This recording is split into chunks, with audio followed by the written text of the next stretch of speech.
I got one, buddy. I got one. Coming back later. Trying to think on how to start this one, Eric. Yeah? Yeah. Mostly because, one, we haven't done it for, I guess, about 2 months, but also it's a new year. It is a new year. Happy New Year's. Happy New Year's. A couple days late. But anyways, we'll just kind of dive right into this, I guess, and kind of give a little rough layout of our podcast today.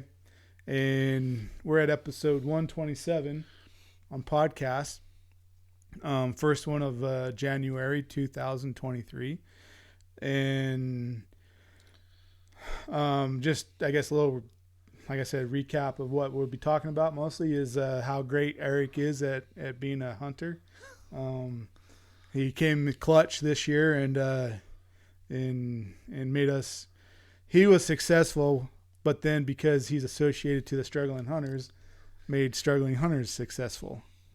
And those of you that haven't been following along with us know that we went through the elk season, had some highs and some lows, and then Eric had a late season buck tag, a rifle tag, and put in the time and dedication needed to be Mr. Hunter. Yeah, to seal the deal. To seal the deal. Yeah, it was. I guess I'll just get into the story. Yeah, let's just hop right into it.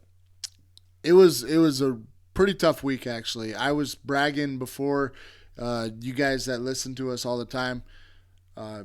I think I said it in the podcast. I can't remember because it's been a while since we did that podcast. But I want to say that I was kind of talking like, I was like, oh, I hope that I get the deer and the first opening weekend. That'd be so nice, because I took the time off of work and did the whole thing, just like a lot of us hunters kind of hope to happen, I guess. And I was like, hopefully I get it in the first couple of days, first 3 or 4 days, whatever, and right. Get to enjoy a few days off of work and off of hunting, and get success. And that's exactly what didn't happen. I put in a ton of work through the whole week with very little success, like very little opportunity. I was hunting everywhere. I mean, I went high, I went low, I went west, I went east. I did everything I could to try to run into deer. And so I guess we should say, though, so it was a late season tag, and kind of the thought behind the late season tag was you'd be hunting a little bit more during the rut, and maybe hopefully the bucks are a little more active. Right, exactly. And come to find out, nothing was active. There was a snow up there where I was hunting, and up higher I wasn't seeing much for anything. It was crazy how little of activity I saw. There was snow, so I was like, well, there should be tracks all over, right. Yeah. And there was tracks, but they were definitely a few days old, a few weeks old, or some tracks were older than others, but there was nothing really fresh all week. And there was one night that I remember I was up in the higher part on one side of the unit, and I saw a couple does, got excited about that, and I was like, well, maybe there'll be some big bucks around here. Right. Long story short, I must have spooked them, or other cars spooked them, because when I was driving up the road, and that's whenever I saw them. So I kept driving up the road, and what my intent was on this one, I don't even know if I told you this story, but what my intent on it was, I was going to try to get to a vantage point, and I probably drove way too far up the road, but I was like, I'm going to try to get to where I spot them, and then I'll just stalk them, and hopefully a buck comes in a little curious about them, and I'll get some success. Long story short, that didn't happen. Before we get any further, I have a question for you. Yeah. Because I want to ask this before we get too deep into the podcast. What was your expectations of the season? I guess what I should ask, were you going to shoot a forky or whatever, like more or less whatever came across your plane of view, or is that just going to be based on what time of the season was when it came in front of you. If No, that even makes sense. well, that kind of goes into the to the other part of the story. Oh, I should just sit back and listen. But I will answer that question. So I didn't want to shoot a Forky. Okay. I was definitely wanting something of size. I didn't want to. I did want meat more than anything, but at the same time, it just kept ringing in my head like a Forky just wasn't going to cut it, you know? Right.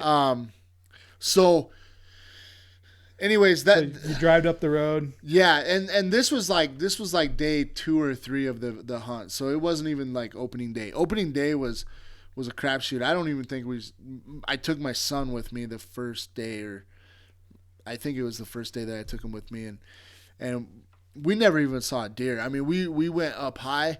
This day we were like up high, looking around.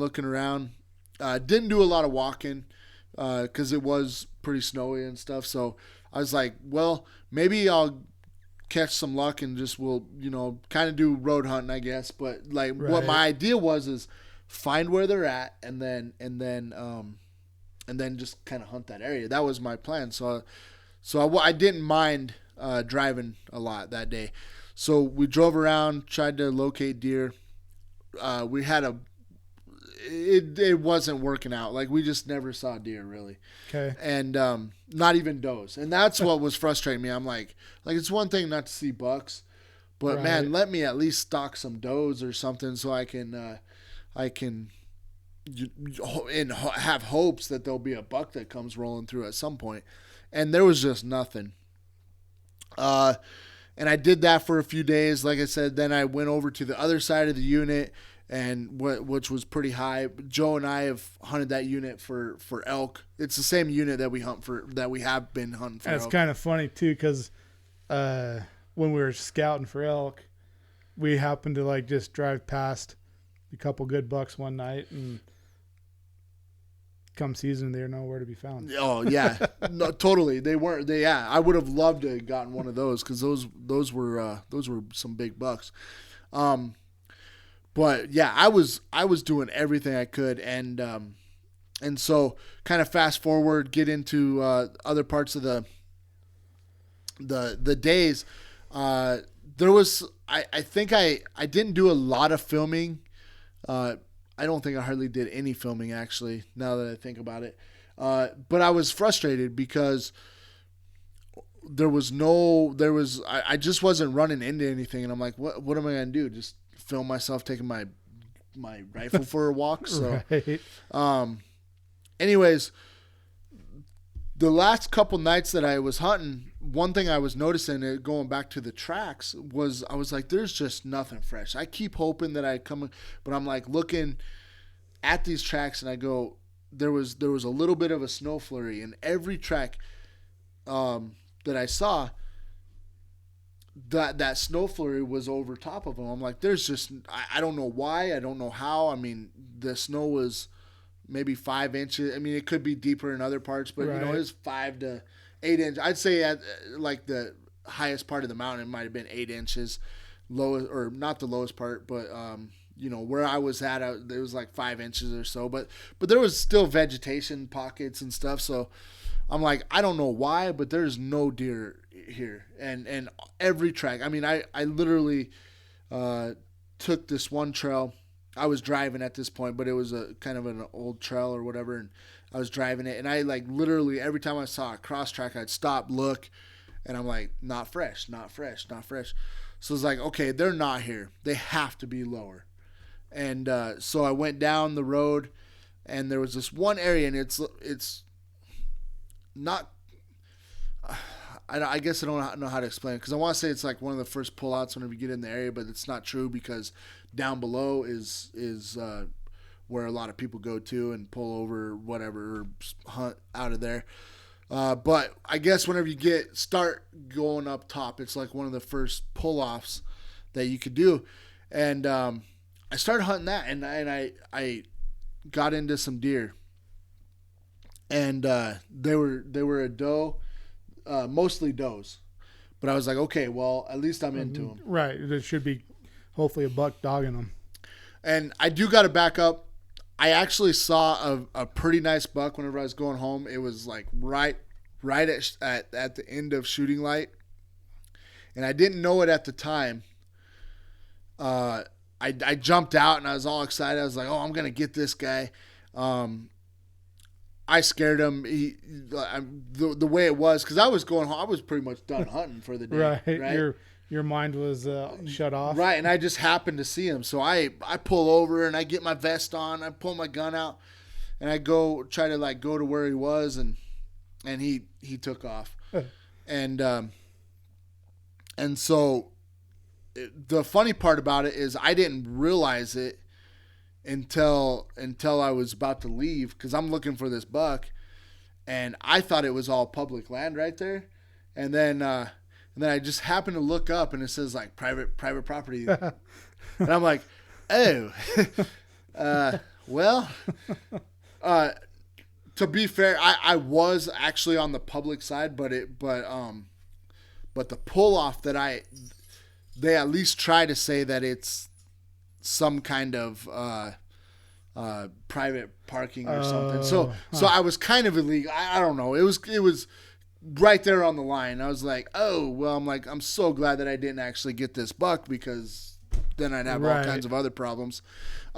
So fast forward over on the other side, get into some does, but I'm not seeing nothing as far as, I'm not even seeing small forkies or nothing. But I hunt that for a couple days, and I want to say it was the last day of the hunt. Well, I know it was actually. I went there because that was the only place that I was seeing activity. Okay. I went there and started walking down, and there was 3 mule deer, and I'm pretty sure the third one was a small buck. I don't think he was very big. And I saw another. Yeah, I saw another small buck that day too, and I thought about it. Oh, that's right, because I remember you texted me, and you're like, "Yeah, I haven't seen anything. This little forky." I think he's more or less said something like kind of keeping it in your back pocket. Right. You might come back and see if you can turn him up. Yep. And I saw him earlier that day, and he was with a doe. He might have been with 2 does, but they were like running off. But at one point he was like 150 yards, maybe 200 yards away and I was like, I could take him. Like, that wasn't really the problem, but I was like, I don't want to take a forky. So then then I go walking down that trail a little bit further, and I run into 3 other mule deer, and I didn't get a look at his head, but I want to say that I saw, he kind of acted like a buck, because his head was like down, and the other 2 were just staring at me, and I was staring at them, and I'm like, frozen.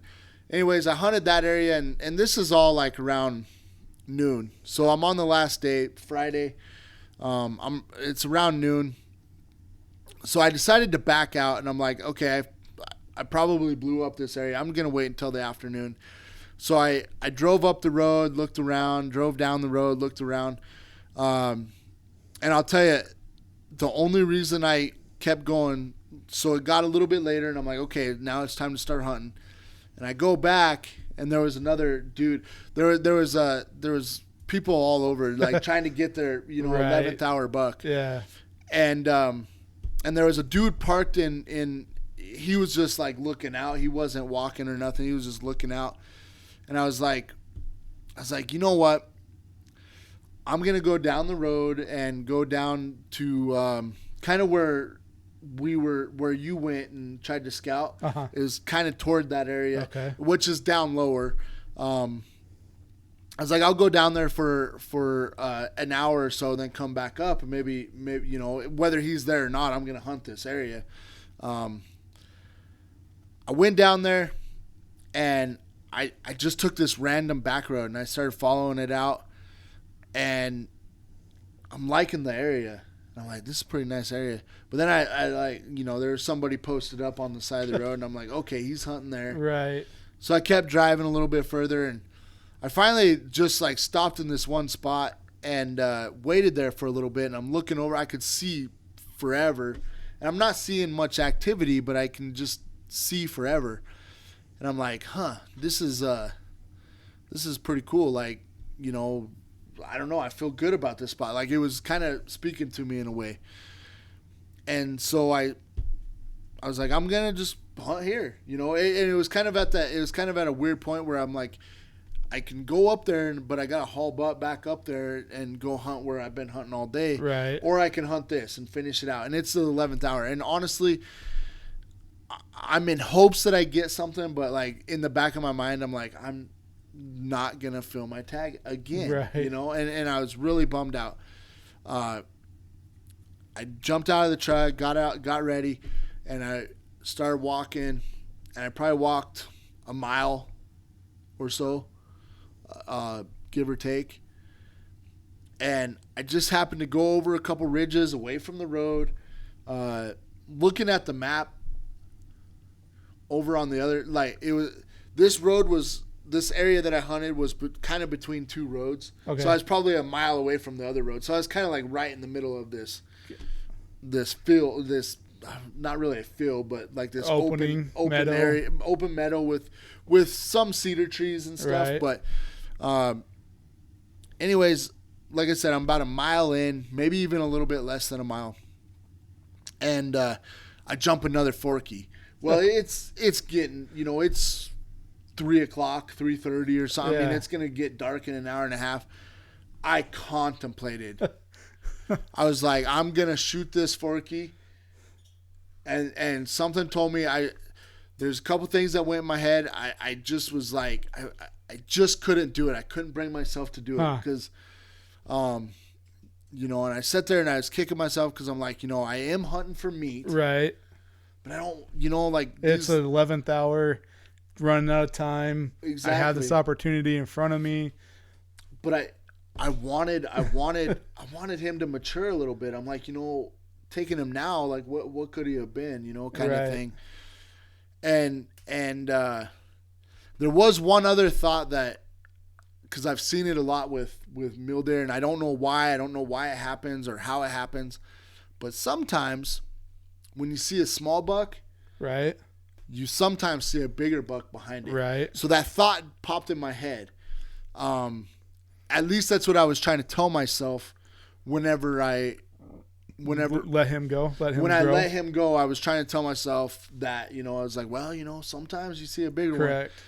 I'm literally looking at my Onyx, trying to kind of figure, because this is the first time that I've been in this area. That buck ran off. He finally had enough of me because he kind of spotted me. Well, he didn't really spot me, but he knew I was there. Right. And so he took off. And I'm a little bit like kicking myself going, man, should I have shot him? Did I just make a mistake and, you know, miss my opportunity? Right. And I'm looking at my Onyx, trying to figure out how far I want to go, what I want to do. I was really kind of where I was at. I could kind of see quite a bit of land. So I was like, I could just sit here until dark and, you know, see if something pops up. I'm looking down at my phone, and I don't think I heard him. But I just happened to look up and to the right, and there was a 4-point right there. And he was still walking toward me. And it was whenever I put my phone in my pocket and I started trying to get my rifle around. I think he thought I was a tree, honestly. I started getting my rifle around. That's whenever he spotted me. And he stopped, and then I stopped for a second because I'm getting my rifle around. And I'm like, how am I going to get this rifle off of me and get, you know? So he was 25 yards away, give or take, and he turns and starts running away from me. And I pull up, and I'm like, I don't know if I'm going to get him to stop, but I'm just going to try a deer grunt. So I just, you know, and he didn't really stop, but he slowed down. He might have, if I would have let him take a few more steps, he might have stopped, but I didn't know. I didn't trust him. Right. So I just pulled up and took that shot, and that was pretty much the end of it. So I wanted to back up that you talked about that forky. Well, I should say congratulations. Thank you. Thanks for sharing Thank the you. story. Yeah. That's awesome. Wanted to ask, you said, back to your thought of being that there was a Forky and sometimes that, there was a bigger buck with it. That the buck that you ended up with, did he come from the direction that the Forky ran to, or did he come from the direction or the direction where the Forky was bedded at, or did he just come from a totally different area? I guess my question is, do you think he was hanging out with the Forky? Yeah. So, I think he was in proximity of the Forky. The other thing too is a lot. So there's kind of more to that. What I've seen whenever I've kind of watched mule deer is a lot of the time there'll be like one or two does and then a small Forky, and then sometimes the bigger buck will come walking in. Okay. From somewhere in the area, right? But like anybody that's seen bucks running around together or whatever, you always see like a smaller one, a little bit bigger one, then a really big one or something. Right, you know what I mean? Right. And so I don't know why that thought came to my head like that, because it doesn't always happen that way. Well, and it wasn't like you were thinking that all day either. Like you saw a couple other Forkies and you never thought that. I never thought that. And it was just in that moment I was like, I'm gonna let him go because sometimes a bigger one walks in. I've seen it, and yeah, for whatever reason that time I thought that there is kind of a selfishness side. So I don't know what the score is or whatever. I think it's a decent sized rack. It's not bad. Yeah. It's not the biggest in the world, but it's. I mean, I ain't gonna turn it into Boone and Crockett, but it's sizable. Yeah. And so there is a little bit of a selfish side of me that's like, man, if that theory is that true, I wonder what was behind him. You know what I mean? Right. I saw 2 of the 3. Yeah, exactly. So, it's hard to say if there was another one around or not, and if there was, I definitely didn't see him. But yeah, I don't know. It was like it was just an intuition, or I don't know what it was. I mean, right. I'm not really one of those people to think that, but it's just something I just was like in hopes. I mean, and like I said, maybe I was trying to just convince myself that would happen, but it did happen. So, right. So it kind of worked out. But yeah, it was an exciting hunt that had a lot of ups and downs, and there's so many things that happen that is hard to even explain through a podcast without, there's really exciting points, but then there's points that are boring or whatever. But right. The biggest thing that I want to get out of this is I was doing the same things that I've always done with elk and deer. Like I was just out there, right. And I was just trying to put myself in a good spot. And yeah, there's a part of me that like now I'm like, well, if I get another buck tag for that unit, like maybe I'll go to that same area right. since I found success in right. that spot. Yeah. But I just think it's kind of laughable because I'm like, the biggest thing I want to say is like, y'all might think that I did something really cool, but I didn't. Right. You were out in the woods where the deer are. I was just out where they are. And I guess with that said, I want to go to something because we're almost out of time here. So we're going to do this little interjection of a video. Right. Of me after I got the deer, and we'll just go ahead and put that in right now and let you guys kind of see what the moment was like. And then I'll throw it out there because I know you're going to think it. We probably maybe need to talk on maybe another podcast, but Eric's rack is a little unique. Oh, and it's not a typical looking mule deer antlers. No. By that, it looks more like a whitetail. It does. The horns definitely look like a whitetail. So definitely chime in, guys. Tell us what your thoughts are. but like there's no way that it is a whitetail. It's not even close to any other whitetail areas. Yeah, like we've never seen a whitetail in this area. Yeah, it's definitely a mule deer, and but it has a whitetail look. Yeah, the antlers do. So it's kind of interesting. So leave a comment. Yeah, definitely. And with that, I guess we'll interject the video. Yep, here's the video. Enjoy. Hey, struggling hunters. I'm doing my buck season right now, and it's been a tough hunt. Just haven't really seen anything, and it's Friday, the 11th hour, and I got my buck, so I'm pretty excited. I mean, the thoughts are is it's crazy how it works, man.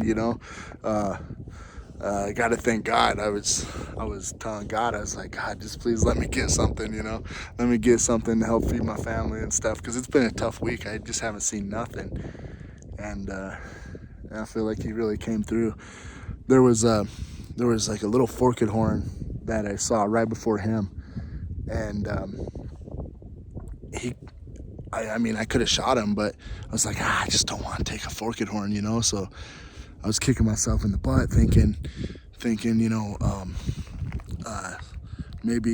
maybe I should have, and at the last minute, I decided I wasn't going to do it, and anyways, so I was kind of kicking myself, going, man, I probably missed my opportunity, and I swear this guy came in, he came in on me. Like I moved a little bit and it startled him. He didn't see me. I was just standing there in place, and he didn't see me.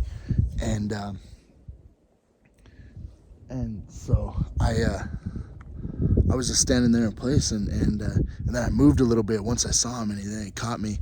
So I was trying to grab my gun and get it around my shoulder, and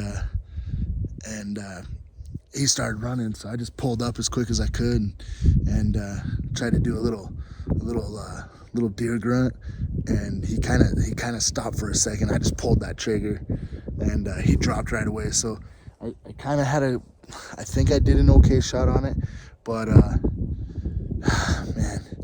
I'll tell you what, like the struggling hunters, it's no joke, because we have struggled. Elk season was a son of a gun for me and Joe, and here we are.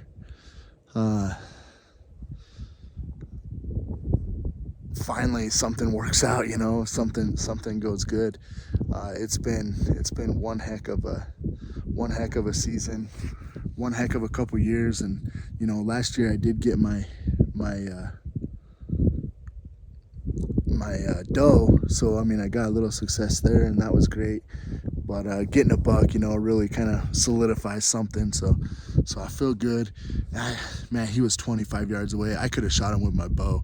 The whole reason I had the gun though is because I'm like, man, if they're out there a ways or whatever, I just want to get my buck and call it good.